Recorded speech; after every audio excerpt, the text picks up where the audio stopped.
Llegamos a este otro evento, el de un hombre que era ciego de nacimiento. Y vamos a ver la primera parte en el tiempo que nos queda, hermanos, donde el Señor Jesús sana a este hombre que ha nacido ciego. Dice el verso 1. Al pasar Jesús, vio a un hombre ciego de nacimiento. Y le preguntaron sus discípulos diciendo: Rabí, ¿quién pecó ¿Quién pecó? ¿Este o sus padres para que haya nacido ciego?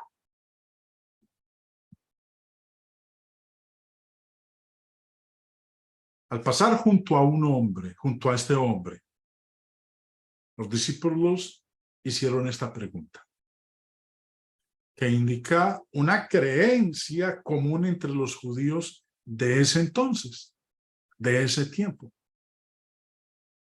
Ellos creían que todo sufrimiento era el resultado directo de algún pecado. En este caso, con la pregunta que ellos le hacen, ¿el hombre estaba ciego por algún mal que él o sus padres habían hecho? En su comentario, el señor Barclay nos dice: los judíos consideraban que el sufrimiento seguía al pecado como el efecto a la causa, hasta tal punto que suponían que tenía que haber habido algún pecado donde había sufrimiento. Así es que le dirigieron a Jesús la pregunta que consideraban clave. Este hombre, le dijeron, está ciego. ¿Es su ceguera debida a su propio pecado o al de sus padres? Algunos de ellos sustentaban la extraña idea del pecado prenatal. Pues de que uno peca aún desde el mismo vientre, desde antes de nacer. De hecho, creían que una persona podía empezar a pecar cuando estaba en el vientre de su madre. En tiempos de Jesús, algunos judíos creían que la aflicción de una persona, aunque fuera de nacimiento, podría venirle de un pecado que hubiera cometido antes de nacer. Ahora, lo que vamos a ver a continuación es que el Señor les dice a ellos que los pecados de este hombre o los pecados de sus padres no habían causado su ceguera. Miren lo que el Señor le responde a los discípulos. No es que pecó este, ni sus padres.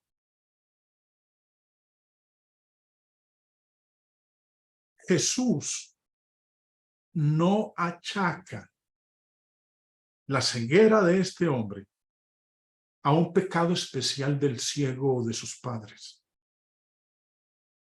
Pero aclaremos, el Señor con sus palabras no niega que el ciego o sus padres sean pecadores como los demás.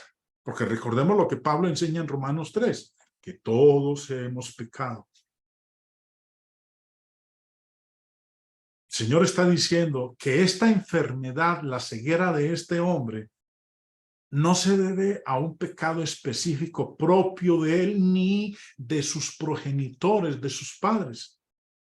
Les dice que la razón especial en este caso era muy distinta, y lo dice la segunda parte del versículo 3, sino para que las obras de Dios se manifiesten en él. Este hombre en particular era parte del plan providencial de Dios, y a través de él se iba a revelar el gran poder de Dios. Continuamos la lectura. Me es necesario hacer las obras del que me envió, entre tanto que el día dura. La noche viene cuando nadie puede trabajar. Entre tanto que estoy en el mundo, luz soy del mundo. Entonces, ¿qué va a hacer el Señor? ¿Va a escupir en tierra? va a hacer barro con la saliva y va a untar los ojos de este ciego. Dice verso 6, dicho esto, escupió en tierra e hizo lodo con la saliva y untó con el lodo los ojos del ciego. Después de hacer esto, le da instrucciones de ir a lavarse en el estanque de Siloé. Pero antes de ver esa parte en la narración, la historia, la evidencia externa, o sea, pues lo que no leemos en la Biblia, nos habla de el pensar de las personas de ese entonces con respecto a hacer lodo con la saliva y untarlo en la parte dolida del cuerpo o en la parte que tenía la enfermedad. Mire lo que nos explica el señor Barclay. Este es uno de los dos milagros en los que se nos dice que Jesús usó su saliva para efectuar una cura. El otro es el del sordo y tartamudo. Esto nos parece extraño, desagradable y antihigiénico, pero en el mundo antiguo era muy corriente esa práctica. La saliva, especialmente la de alguna persona distinguida, se creía que tenía propiedades curativas. El hecho es que Jesús usó los métodos y las costumbres de su tiempo. Era un médico inteligente que tenía que ganarse la confianza de sus pacientes. No es que él creyera esas cosas, sino que despertaba la expectación, haciendo lo que el paciente esperaría que hiciera un médico. Después de todo, hasta el presente, la eficacia de una medicina o un tratamiento depende tanto de la fe del paciente como del medicamento en sí.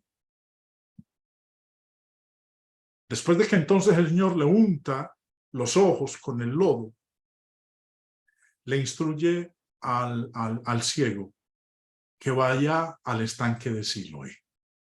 Le dijo, ve a lavarte en el estanque de Siloé, que traducido es enviado. Fue entonces y se lavó y regresó bien.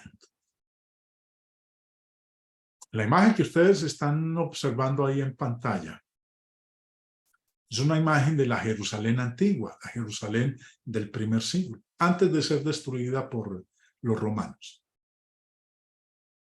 Y la instrucción del Señor es que este ciego debía ir al estanque de Siloé. Ahora, ¿en dónde se encontraba ubicado el estanque de Siloé? Bueno, préstenle atención ahí a la imagen porque ya va a aparecer el señalamiento de dónde estaba ubicado el estanque de Siloé. Mírenlo. Ahí es donde quedaba el estanque de Siloé, en la Jerusalén antigua.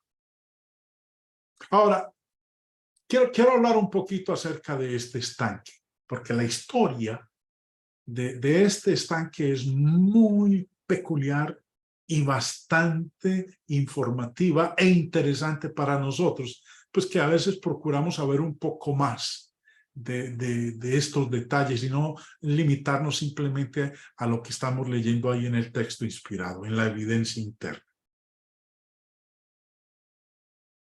Señor Barclay, en su comentario, dice lo siguiente. Después de untar los ojos del ciego con su saliva, Jesús le mandó a lavarse al estanque de Siloé. Era este uno de los lugares más conocidos de Jerusalén. Fue el resultado de una de las mayores hazañas de ingeniería del mundo antiguo. La provisión de agua en Jerusalén siempre había sido precaria en caso de asedio. Procedía principalmente de la fuente de la Virgen o de Gijón. que estaba situada en el valle de Cedrón. Una escalera de 33 peldaños esculpidos en la roca conducía a él. Y allí, de un pilón de piedra, la gente sacaba agua. Pero la fuente estaba totalmente expuesta y, en caso de asedio, podía cortarse con consecuencias desastrosas. Cuando Ezequías, el rey Ezequías, se dio cuenta de que Sennacherib estaba a punto de invadir Palestina, decidió abrir un túnel o conducto en la roca sólida desde la fuente hasta la ciudad. Bueno, ahí aparecen los textos del Antiguo Testamento donde se menciona. Si se hubiera trazado en línea recta, habría tenido unos 350 metros de largo. Pero como lo hicieron en zigzag, ya fuera siguiendo las grietas de la roca o para evitar lugares sagrados, el conducto tiene de hecho unos 580 metros. En algunos lugares no tiene más que 60 centímetros de alto, pero como término medio alcanza los 2 metros. Los ingenieros empezaron a cortar por los dos extremos y se encontraron en medio. Una verdadera hazaña con los medios que disponían. Recuerden, en esa época no habían satélites, no existía el GPS. Hoy los ingenieros en sus construcciones hacen uso de la computadora, del GPS, de los satélites, cuando están haciendo este tipo de excavaciones, de túneles, para que todo vaya acorde a la medida que se dio. Y yo no sé si ustedes han visto estos especiales de Discovery Channel, de los países que han hecho túneles bajo tierra y emplean estas tuneladoras y que luego el plan es que se encuentren en la mitad los que empezaron en un extremo y otros en otro a acabar el túnel. Bueno, en esta época, Antiguo Testamento, no existían esos recursos. Dice, los ingenieros empezaron a cortar por los dos extremos y se encontraron en medio, una verdadera hazaña con los medios de que disponían. En 1880 se descubrió una lápida que conmemoraba la terminación del túnel. Lo descubrieron accidentalmente dos muchachos que estaban vadeando el estanque. Lo cuenta así: la perforación se ha completado. Esta es la historia completa. Mientras los obreros seguían trabajando con el pico, cada uno en dirección a su compañero, y cuando no faltaban más que 3 codos para encontrarse, cada uno oyó la voz de su compañero llamándole, porque había una grieta en la roca al lado derecho, y el día que se terminó la perforación, los picapedreros cortaron cada uno para llegar al encuentro del otro, pico contra pico, y fluyeron las aguas al estanque, 1200 codos, y a la altura de la roca sobre las cabezas de los obreros era de 100 codos. El estanque o piscina de Siloé era el lugar de la ciudad al que confluía el túnel que traía el agua desde la fuente de la Virgen. Era un depósito de 7 por 10 metros. Así fue como obtuvo su nombre. Lo llamaron Siloé, que, como se ha dicho, quería decir enviado, porque el agua se enviaba por aquel conducto a la ciudad. Jesús envió al hombre a lavarse en el estanque y éste se lavó y recibió la vista. Después de curarse, tuvo algunas dificultades para convencer a la gente de la realidad de su curación, pero mantuvo con toda firmeza su testimonio de que Jesús había sido el que había realizado el milagro. Un hombre ciego de nacimiento, repentinamente curado, generó confusión entre lo que lo habían visto antes. Dice el verso 8, entonces los vecinos y los que le habían visto que era ciego decían, ¿no es este el que se sentaba y mendigaba? Unos decían, él es. Y otros, a él se parece. Él decía, yo soy. Cuando les aseguró que él era, la pregunta obvia fue, ¿cómo te fueron abiertos los ojos? Y la respuesta de él fue esta. Aquel hombre que se llama Jesús hizo lodo, me untó los ojos y me dijo, ve al Siloé y lávate. Y fui y me lavé y recibí la vista. Esta es la primera parte del capítulo 9. Jesús sanando a un ciego de nacimiento. Entonces le dijeron, ¿dónde está él? Él dijo, no sé. La próxima lección, invitados mis hermanos, vamos a ver el testimonio de este hombre ciego de nacimiento que fue sanado por nuestro Señor Jesucristo.